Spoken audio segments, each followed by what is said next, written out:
Pangulong Marcos, inaprubahan na ang unti-unting pagbabalik ng dating school calendar na magmumula June hanggang March na pasok ng mga estudyante. Kasunod ng kasalukuyang school calendar na nagkakaroon ng mga alalahanin at madalas na pagkakansela ng mga klase sa kadahilanan ng sobrang init na panahon na delikado sa mga bata, lalo na sa mga teacher na may edad na at mahihina na ang resistensya para makatagal sa matinding init ng panahon. Sa isang pahayag sinabi ng Presidential Communication Office, PCO, na magsisimula ang klase para sa school year 2024-2025 sa June 29 at magtatapos ng April 15, 2025. Talagang makakabalik na po tayo dun sa normal or original June to March cycle ng ating school calendar. Pag ginawa natin itong April 15 and then the next school year will start June 16, medyo maganda naman po pagdating sa school days. Malapit naman po tayo doon sa prescribed ng ating curriculum specialist ng 180 days. Ang pagbabago ng schedule ay magsisimula sa unti-unting pagbabalik ng school calendar mula Hunyo ng bawat taon hanggang katapusan ng Marso sa susunod na taon. Tinalakay noong Martes, sa Malacanang nina Pangulong Marcos Jr. at Vice President Sara Duterte, at tumatayo ding Secretary of Education, ang hakbang na ibalik na sa dating school calendar ang pasok sa mga eskwelahan. Sa sectoral meeting ipinahayag at inilahad ni Vice President Duterte ang dalawang opsyon para sa pagpapalit ng school calendar.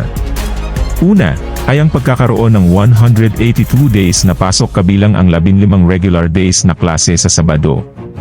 Pangalawang opsyon, ay magkakaroon lamang ng 167 days sa pasok at wala ng pasok ang Sabado, at magtatapos ang school year sa March 31, 2025 sa parehong mga opsyon.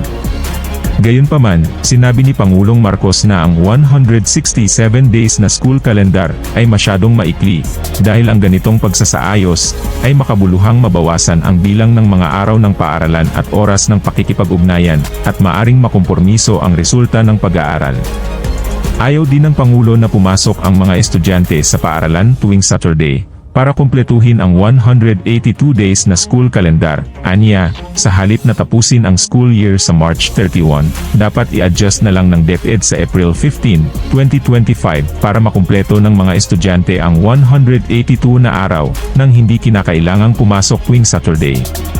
Dagdagan na lang ang school days at huwag na lang papasukin ng Saturday para manatiling pareho ang araw ng pasukan ayon sa Pangulo. Sinabi ni Duterte na kinonsulta na ng DepEd ang mga guro, opisyal ng paaralan at mga magulang sa panukalang school calendar.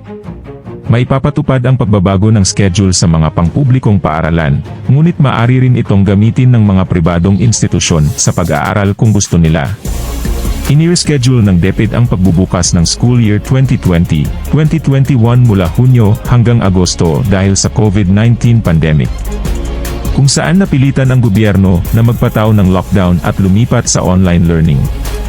Ang ilang mga sektor, gayunpaman, ay nanawagan para sa pagbabalik sa schedule na Hunyo hanggang Marso na pasukan ng mga estudyante, na isinaalang-alang ang mga panganib sa kalusugan na kinakaharap ng mga guro at mga mag-aaral kapag nagdarao sila ng klase sa buwan ng tag-init. Noong nakaraang buwan, ilang mga paaralan ang lumipat sa mga online classes dahil sa matinding init na dulot ng El Niño phenomenon.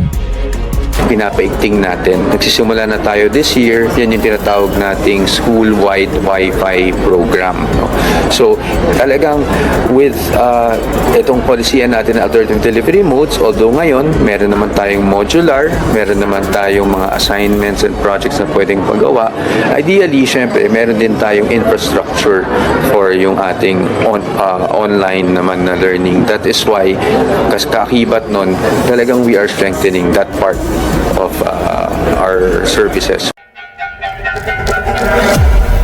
Para laging kang update sa bagong mga videos, please subscribe, like and hit the notification bell.